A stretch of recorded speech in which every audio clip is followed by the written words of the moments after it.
Gleda tudi električen skuter, verjetno vsak ga najprej zanima, kako se polne. Čisto enostavno. Tule se poklop. Evo, s tem napolnilcem v 220. Se pravi, se polni vsake vtičnice normalne. Porabi 3 kWh na 100 km, to je 40 centov na 100 km. To je 10-krat ceneje od česarkoli drugega. Koliko vam moči ta stvar? 4 kW, to je 6,5 konjev. Ja? To je motor, je kar v zadnjem kolesu, tule noter. To vidimo, oziroma čakaj na oni strani. Ja, na oni strani se še bolj vidi. Odlično vidite, ja. Tudi piše. Ja, do not touch. Ja, 4000 wattn. Tako. Nima nobenih prenosov, niti verige, niti menjalnika, tako da je zelo enostaven za vožnjo in tudi za vzdrževanje. Maksimalna hitrost je okrog 50 na uro, tako mora biti za skuter.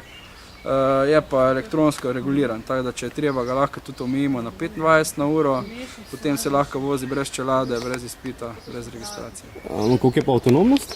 Pri polnem polnjenju seveda? Od 60 do 100 km, odvisno od baterije. Z enim polnjenjem? Z enim polnjenjem, ja. Za po mestu, za čez dan, več kot dovolj. Ta, da polniš ga ponovadi po noči. Jaz ga polnim enkrat na teden, ko imam to močnejšo baterijo in mi zdrži tak 3-4 dni brez problema. Da me sram, bom pa še v ceni vprašal.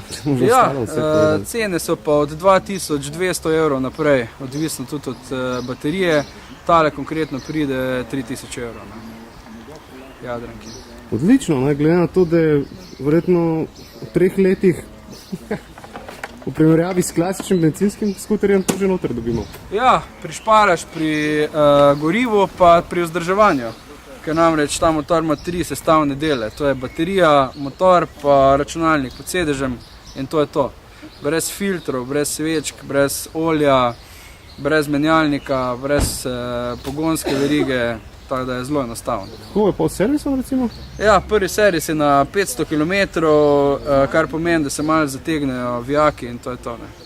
Nimaš kaj zdrževati v bistvu. Dokler baterija drži, se lahko vozi človek. Točno tako. Baterija ima pa garancijo 10 000 prevoženih kilometrov, je zelo napredna baterija, potem pa tudi po garanciji imamo mi na voljo rezervne baterije. Če je pa karkoli narobe z baterijo, imamo pa tudi servis pa rezervne dele po nas. Drugače to je proizvajalec? Proizvajalec je Emax iz Nemčije, naše podjetje ZN je pa zastopnik za Slovenijo pa serviser. Cikliko so rekla, so dobili od...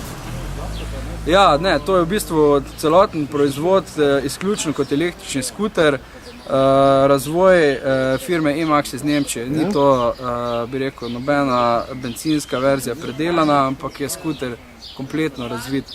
So pa nekako od Malagutija dizajn dobili, ampak to ni tako pomembno. Še nekaj so rekla, zadnjo petje, je tudi zanimivo. Ja, zadnjo petje je nojno, to je kar posebnost. To pa zaradi tega, da je dostop do motorja lažji, pa tudi dobro zgleda. Ko en Ducati. Super. Ja.